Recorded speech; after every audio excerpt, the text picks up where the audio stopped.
Hi everyone, today we talk about Tesla and Tesla stock, which is a company that I'm invested in, and it's a stock that I've actually not talked about on the channel really. I could pretty much make a video about it every week, to be fair, with the amount of news that does come out with Tesla.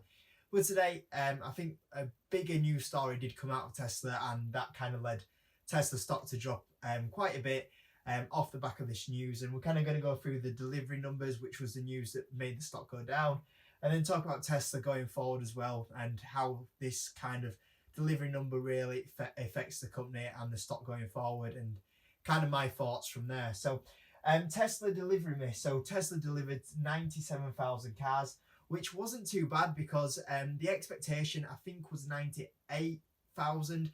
But the reason why the stock went down so much is because there was a leak email from Elon Musk which says we have a really good chance of getting 100,000 cars, and everyone kind of like thought, oh, that's pretty good numbers. And when that actual email was leaked, that actually led the stock to go up quite a bit. I think it was about 5%. The stock went up.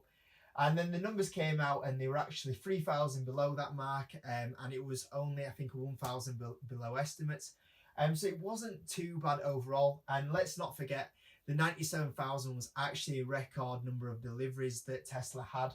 Now, one thing to note with Tesla is Tesla actually count deliveries as the cars have actually been delivered to the customer, whereas some car companies don't exactly do that number. They actually just do the amount of orders that they actually took. And also another thing to say as well is that Tesla actually don't break down the actual order numbers by the region, so we'll probably actually never know how well the actual car sales actually do in each region overall. But overall, I thought like 97,000 on any other day, we had a record number of deliveries. That is a pretty good number overall. We're still seeing that growth. Obviously, it came down because people were starting to expect a little bit more because of that email. But when we take it out of the context of the email, that was actually a pretty good delivery number overall. Now, another thing as well is when we actually look back into Q3 and we see this steady growth. Q3 last year was 83,500. Now we're at 97,000. That's actually a pretty good growth overall. That is about a 16.16% growth that we had. So it's not at all been negative for Tesla. These are pretty good numbers that they've pulled out. It's just the expectations got raised a little bit. I think that's what the big letdown is overall. Now I'm just going to skip past to this point, which is Q4. So Q4 sales now need to be 105,000 to hit the target or the forecast that were in place for Tesla. Now, obviously, that means that the amount of deliveries will have to increase in Q4. But when we historically look at Q4, last year Q4 was the best quarter really for Tesla, which had fantastic growth. So that kind of says that they do have potential to try and hit that low estimate, because they could see that jump with Q4 based on history. And another big benefit they have will be the China Gigafactory, which is expected to start production actually this month. So if they are producing cars in the Gigafactory this month, and then they'll have another 2 full months afterwards in China, that'll surely help the production numbers as well. So I think that it kind of leaves them in an okay position still to hit the low forecast for this year. Now, when we actually take all these numbers back out of context and actually go to Tesla stock, when we do look at Tesla as a company overall, let's not forget, now I said the whole reason why I got into this stock is that I think that electric vehicles have massive potential going forward, because one of the biggest problems in the world right now is global warming, and it is the biggest threat to humankind out there. Now, when we look at that biggest threat overall, when we look at the pollution from cars, that makes up over nearly 25% of global warming right now. So that's one big solution that we can have by switching to electric vehicle cars, which will be better for the planet. Now, if that's one of the biggest threats and we're looking for a solution, and the biggest solution to that threat is electric cars, who's the number one player right now in electric cars?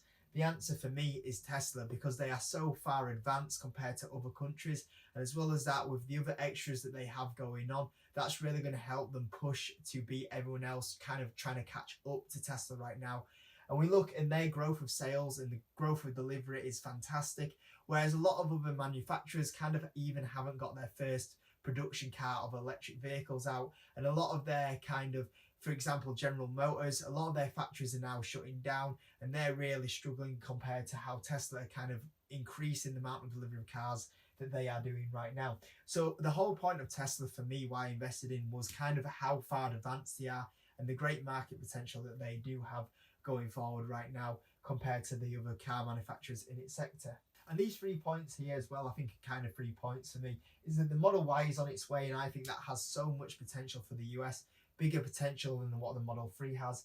The Model 3 has so much potential in the EU. We talk about a EU Gigafactory potentially happening at some point. Like the Model 3 has only just arrived in the UK where I am.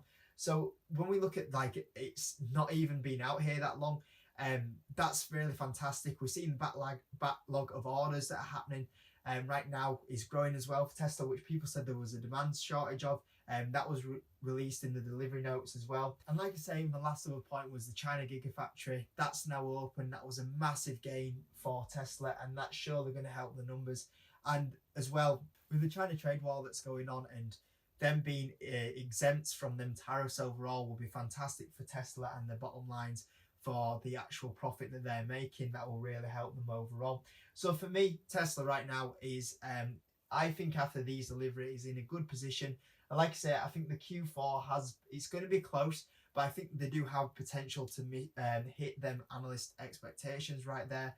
And overall, like I say, I invest in this company because I believe that they are one of the biggest leaders in one of the biggest threats that is out there at the moment to the human race.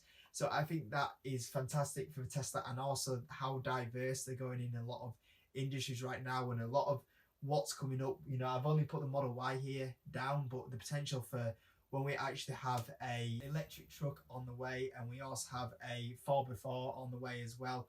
A truck will be amazing for Tesla. There's 2 more sectors that they can go in right now, and that's without even touching on the autonomous driving vehicles right now. That's another market that they're in that will be huge.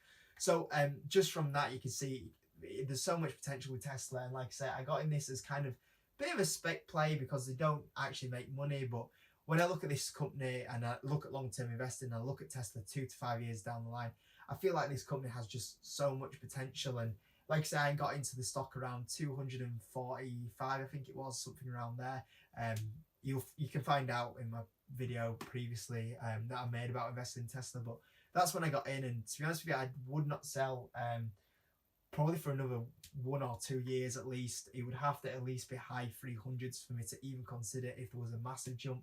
So for me, everything's looking okay with Tesla, and I thought I'd just reinsure any investors out there that are kind of a little bit worried because everyone's going, oh, it's all going wrong for Tesla again, as the media do like to do. And a lot of there's sometimes a few viewers on here that do hate on Tesla as well.